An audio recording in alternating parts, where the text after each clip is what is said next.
iQOO smartphone is being launched in India as per fresh rounds of leak. It will be known as iQOO Z10R. The device has started making appearance through teasers and benchmark listings.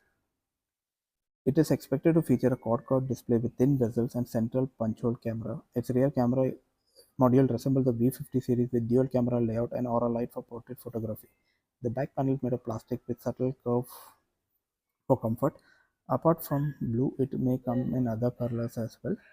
It's listed as a model number I2410. It has MediaTek Dimensity 7400 chipset, 12 GB of RAM, Android 15. It will have 2 years of support. It's the same device that will be rebranded as the Vivo T4R in India. It's tipped to have a 6.77 Full HD plus OLED screen with 120 Hz refresh rate. You get a 50 megapixel main and 50 megapixel front facing camera with both supporting 4K video recording. A 6000 mAh battery with 90-watt fast charging is expected. It should fall in the price range of 15,000 Indian rupees to 20,000 of Indian rupees. It will be launched in early August.